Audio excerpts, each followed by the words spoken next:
Hello YouTube and fellow DC Comic fans, I'm Keith One Shot, and today is Wednesday, August 8th, and you know what that means, it's New Comic Book Day. So I'm going to quickly go over and show you the new comic books that I got today, and the ones I recommend you pick up as well.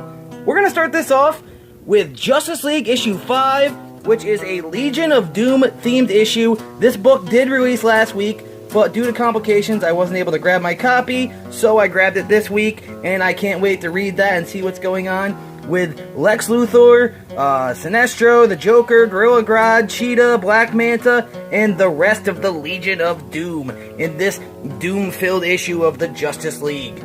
Okay, I also did get DC Nation number 3, which was a free book that pretty much tells you what's coming up, the solicitations in DC Comics, which I already know about as I read them online. We got cool things in here like the Red Hood's new design, which I think is really cool. For the most part, I do kind of miss his old helmet, but it does look pretty cool, and I like how he's carrying this crowbar around.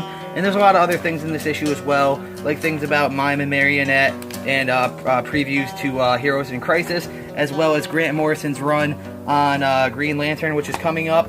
And we'll get into more of that in a second. The next book that I did get today is Titans issue 24, which is the third or fourth book in the new Titans run.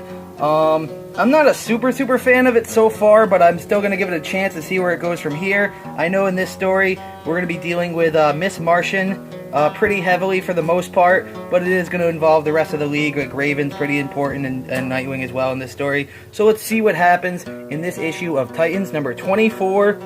So there's that.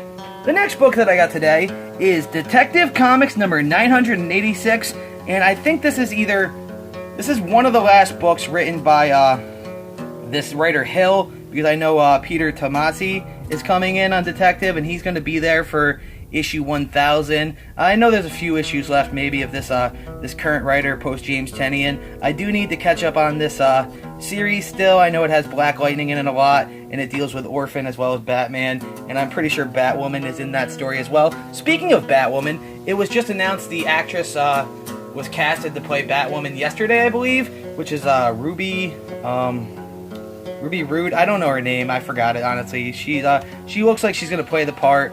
I know it's Ruby something. Either way, she looks really great, and I'm pretty optimistic about that and see what happens in the CW Arrowverse Batwoman TV show. Okay, the next book that we got today is Superman number 2. I do like this alternate cover. This artist here has been doing the Superman covers lately, and I've been picking up all of these covers. I like the artistic approach to it. It kind of looks like a watercolory type of thing with the brush strokes going that way. I like it. Either way, I enjoy it. So that's the cover I've been getting for Superman. If you've been following Superman and the Man of Steel and Action Comics, you know that Earth is inside of the Phantom Zone right now. As when Superman and Supergirl were fighting Rugal Zar, Supergirl elected to use the Phantom Zone projector and send Rugal Zar there, and then at the end of Superman number 1, as he's flying around through Metropolis, he then suddenly realizes that all of the Earth is inside of the Phantom Zone. I don't know how that's like in the overall DC universe. I don't really know if anybody else is, and I actually just read Supergirl issue 21 today, and the Earth is not in the Phantom Zone there, though I think that takes place directly after the Man of Steel, before Superman number 1. And speaking of Supergirl number 21, I did do a review of that for comicbookcorpse.com. You can go there, check out the review. I really love Supergirl this week. I think it was a really great issue. Like I said, it takes place directly after the events of the Man of Steel 6-part miniseries, and it did a great job of setting up this story and these motivations for Kara as she's going to go out and seek answers on who truly destroyed Krypton, and if Rugal Zar did it, who else was involved, and she's going to Planet Mogo to get more clues on that. She's traveling with Krypto, the super dog, which is not really much of a spoiler because it's the alternate variant cover of that issue. I did really enjoy that issue of Supergirl number 21. Check out my review of it on comicbookcorpse.com, as well as the other reviews from the other contributors on the website. The next book that I got today is The Flash number 52, written by Joshua Williamson.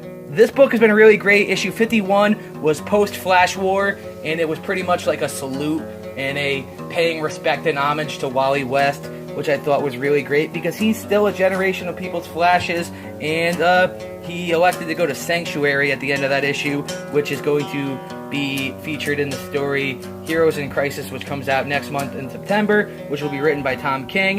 In this issue of Flash number 52, I know that Flash is going to be meeting up with the Flashes of 52 Earths. They're going to the Hall of Heroes in the center of the multiverse, and he's going to meet up and talk about the Still Force and the Strength Force and the Sage Force, and see if the other Flashes of the other universes know anything about that. I also know at the other side of the story, Commander Cold from the future is going to be working with Flash because he's trying to get back to his time, even though that speedsters cannot access time travel anymore because there's no more temporal energy inside of the Speed Force. There is also another story going on in this book that involves Iron Heights, and it involves the Trickster with Warden Wolf. And I know that they have been doing that. Like a few months ago, the Flash went into, he was working at Iron Heights, and there was a murder mystery at Iron Heights where Turbine was killed, and the Trickster said that he did it, but he really didn't. It was Captain Cold who did that. So they're going to kind of tie back into that story, as I'm sure they planted some seeds back then that are going to pay off within this current Trickster story, because I know that's going to be in the Flash and in the next few issues. Either way, the next book that I got is Hal Jordan and the Green Lantern Corps number 50, which is the final issue of the entire Hal Jordan and the Green Lantern Corps DC Rebirth run. This is the fight against the Dark Star Mantle. It has been a tremendous run so far, especially this current arc, and I can't wait to see the final payoff as Hal Jordan faces off against Tomar 2 of the currently of the Dark Star Mantle, and let's see what happens. I really like this book.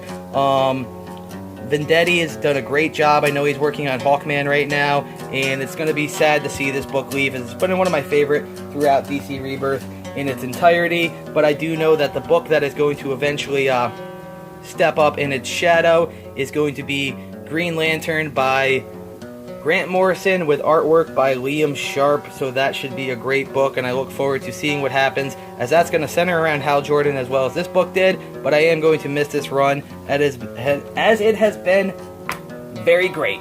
Either way, those are the books that I got today. That's what I recommend. I know that Marvel came out with Fantastic Four number 1 today. That seemed to be a lot of issues. There's like 27 covers to that book. I didn't get it, but that is available for you to pick up. Either way, I'm Keith One Shot. Take care, have a great day, and goodbye.